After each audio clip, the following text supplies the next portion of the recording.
Joshua Zirkzee akan menjadi pemain MU. Fans tinggal menunggu hingga peluncuran kit yang semakin dekat. Negosiasi sudah selesai, dan Milan kini akan mengalihkan perhatian mereka ke target lain. Tak hanya Zirkzee, Manchester United bergabung dengan para peminat lain, bersaing mendatangkan bintang Everton yang saat ini berjibaku di Euro 2024 bersama Inggris, Dominic Calvert-Lewin. Pihak Everton mengaku tak keberatan menguangkan sang penyerang demi mendapatkan injeksi dana segar di musim panas ini.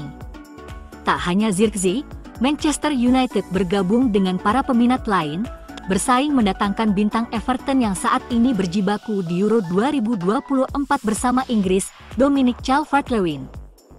Pihak Everton mengaku tak keberatan menguangkan sang penyerang demi mendapatkan injeksi dana segar di musim panas ini.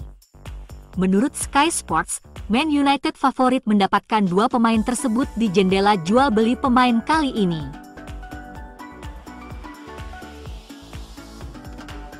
Pencarian Manchester United untuk rekan lini tengah Kobbie Mainoo terus berlanjut. Nama Manuel Ugarte dan Joao Gomez telah muncul sebagai target potensial. Dengan kemungkinan Ineos harus menjauh dari target utama Joao Neves, opsi yang lebih murah sedang dipertimbangkan, sementara Adrien Rabiot tetap menjadi kandidat potensial dengan status bebas transfer. Manuel Ugarte dan Joao Gomez adalah pilihan yang lebih murah untuk dipasangkan jangka panjang dengan wonderkid Kobbie Mainoo. Manuel Ugarte dan Joao Gomez sama-sama membela negaranya di Copa America. Kedua pemain menjadi starter di pertandingan pembuka tim mereka, dengan pemain pertama bermain 90 menit penuh dalam kemenangan 3-1 atas Panama. Manchester United telah merencanakan tawaran sebesar 42 juta pound untuk Manuel Ugarte. Persyaratan pribadi dengan pemain disetujui, kontrak 5 tahun 120.000 pound seminggu. Negosiasi sedang berlangsung dengan PSG yang sangat ingin melepasnya. Ineos ingin menyelesaikan transfer Jean-Clair Todibo ke Manchester United. Perusahaan Inggris yang berspesialisasi dalam sektor bahan kimia menentang peraturan yang diberlakukan dan telah menyewa pengacara Swiss, Gianpaolo Montanari, untuk mengajukan pembelaan di hadapan pengadilan arbitrase olahraga untuk mendukung kedatangan sang bek. Menurut jurnalis Belgia, Sacha Tavolieri, Ratcliffe sangat ingin menyelesaikan transfer Todibo dan akan melawan peraturan yang berlaku dengan merekrut Montanari. Mudah-mudahan setelah pemilik MU membayar semua biaya pengacara tersebut, Todibo bisa digait MU. Miliarder asal Inggris tersebut dikabarkan terbuka untuk menjual Nice karena ia menjadikan MU sebagai prioritas utamanya. Namun, awal bulan ini Ratcliffe mengatakan Ineos tidak berniat untuk menjual Nice dan berbicara tentang bagaimana ia melihat klub Prancis tersebut mampu mengembangkan pemain untuk raksasa Liga Premier dan juga memanfaatkan posisi mereka di Uni Eropa untuk menandatangani pemain sepak bola U18 yang menjanjikan. Ratcliffe, yang mendukung keluarnya Inggris dari Uni Eropa pada tahun 2016, mengatakan karena Brexit, sekarang cukup sulit untuk mengontrak talenta generasi muda di Eropa, namun Nice bisa melakukannya. Jika ada pemain berusia 15 tahun yang fantastis di Prancis, Ineos bisa mengontraknya ke Nice dan menggunakan Nice sebagai saluran ke Manchester United nanti. MU menanyakan situasi pemain internasional Swiss dan Endo, asal Bologna, usai golnya ke gawang Jerman. United aktif memantau pemain sayap yang sudah pernah bermain untuk klub-klub Ineos, Nice dan Lausanne. Manchester United telah melakukan survei eksplorasi untuk pemain sayap internasional Swiss. Setan Merah, dengan kehadiran Sir Jim Ratcliffe, ingin memperkuat skuad mereka musim panas ini. Berbagai opsi di berbagai area lapangan sedang dieksplorasi, dan yang terbaru adalah pemain sayap asal Swiss dan Bologna. Endo memainkan peran kunci dalam membantu timnya lolos ke Liga Champions musim depan, diakhiri dengan kontribusi 3 gol dalam 32 pertandingan Serie A. Dia saat ini beraksi di Euro 2024 bersama Swiss dan Manchester United sudah cukup tertarik. Jika sebelumnya raksasa Italia Inter Milan dikabarkan sempat meminta informasi soal sang pemain, kini menurut Sky Italia, Manchester United pun menempuh jalur yang sama. Mereka, dalam beberapa jam terakhir, melakukan survei penjajakan untuk menanyakan soal Endo. Manchester United ingin tahu berapa biaya keseluruhan operasi mereka. Endo menjadi pencetak gol termuda kedua sepanjang sejarah timnas Swiss di Euro 2024. Manchester United telah menghidupkan kembali minat mereka pada Paulo Dybala. Dia memiliki klausul pelepasan murah sebesar 12 juta euro ke klub asing. Menurut Il Messaggero, pelatih asal Belanda itu ingin berkolaborasi dengan Dybala. Terlebih, harga penyerang berusia 30 tahun tersebut juga cukup terjangkau. Dybala, saat ini, masih memiliki sisa kontrak selama 12 bulan bersama AS Roma.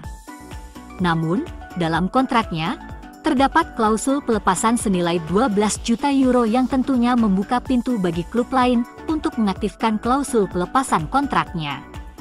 Sampai saat ini, belum ada pernyataan resmi dari Manchester United maupun Erik ten Hag soal ketertarikan mereka kepada Dybala. Sang pemain saat ini juga masih fokus mengembalikan kebugarannya. Setelah tidak terpilih masuk skuad timnas Argentina di Copa America 2024. Menurut laporan yang berkembang di Italia, Dybala disebutkan masih kerasan bermain di Italia dan lebih memprioritaskan memperpanjang kontrak bersama AS Roma. Terlebih, ia merupakan pilihan utama pelatih Il Lupo, Daniel De Rossi. Hal itu belum tentu didapatkannya ketika bergabung dengan MU, meski bermain di kompetisi elit macam Liga Primer Inggris jadi pilihan menarik. Selama 2 musim bersama AS Roma, Dybala sukses mencatatkan total 34 gol dalam 77 pertandingan. Ia membantu Roma melaju ke final Liga Eropa 2022-2023 di bawah arahan pelatih Jose Mourinho.